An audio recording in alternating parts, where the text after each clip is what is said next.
Battles Part 8. Alliance PREUSSEN vs. Alliance BIG. A tough struggle.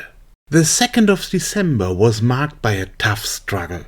Both sides were bogged down in the south and deployed an extremely large number of units. PREUSSEN wanted to advance and capture more bases. BIG wanted to prevent this at all costs. Much of the fighting that day took place away from the actual base being attacked. Both sides tried to disrupt the opponent early. Here, a concerted effort by several big players just ended our player Löwenherz FP6 mania. Actually, we weren't unhappy about this, because we didn't yet anticipate what would come next from him.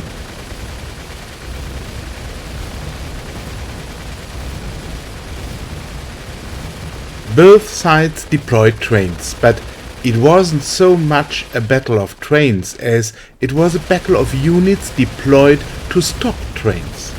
You see so many groups of M16s because this was recorded before the effect of M16s against trains was weakened in mid-December.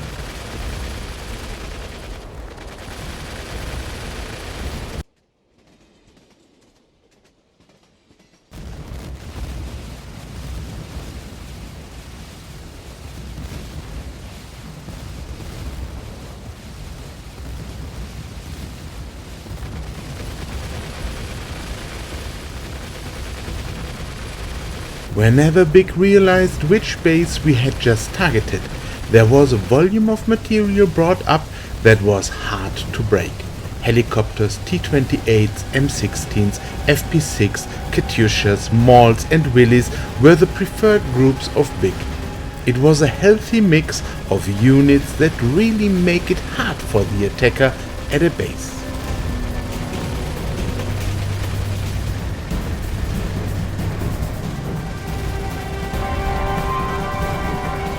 All of these battles were long and involved high casualties on both sides. You can see that in this preliminary skirmish our Karls are already firing. But the damage to the defense towers was rather low in this phase of the battle, and during the lulls in the fighting a player locked in would have easily rebuilt the lost defense towers. Obviously, David 001 was not online at the time of this attack. This made his teammates even more concerned about his base.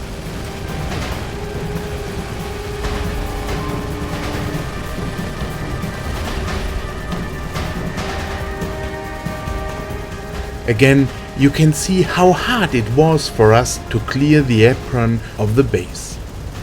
The video is edited.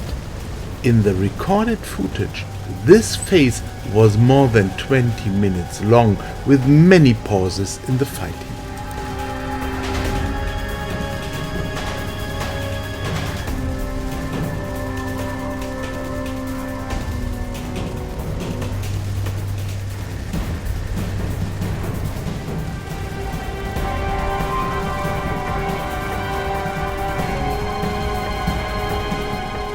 Only when everything was cleared in front of the base could the actual base attack effectively begin.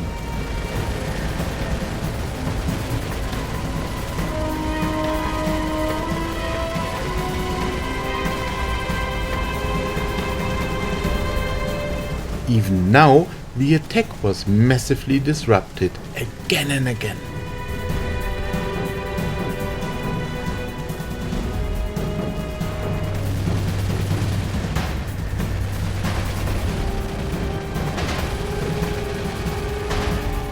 In the final phase of this base attack, we then succeeded in shielding the apron of the base extensively. Then things progressed very quickly. The base fell after 45 minutes of hard fighting. Since the troops were all there anyway, the neighboring base was then immediately taken as well. BIG had obviously spent itself completely before, so that there was hardly any resistance now.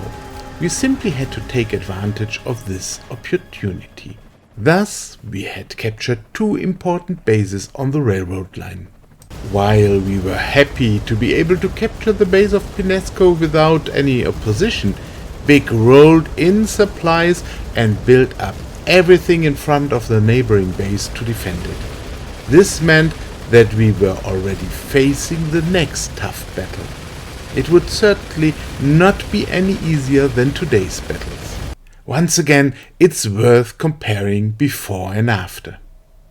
A look at the home bases shows how committed our players were. 16 home bases means 16 locked-in players for whom map 1109 is the home map. Enrico, for example, is not even there yet because he has his home base somewhere else. To be able to capture two bases against the fierce resistance of the Big Alliance was a gigantic team effort. In some cases, the home bases landed in very remote locations from which it was difficult to bring supplies to the battlefield. Pure land gains were minimal that day. Two bases was a very small advance compared to other days, but this progress was very important.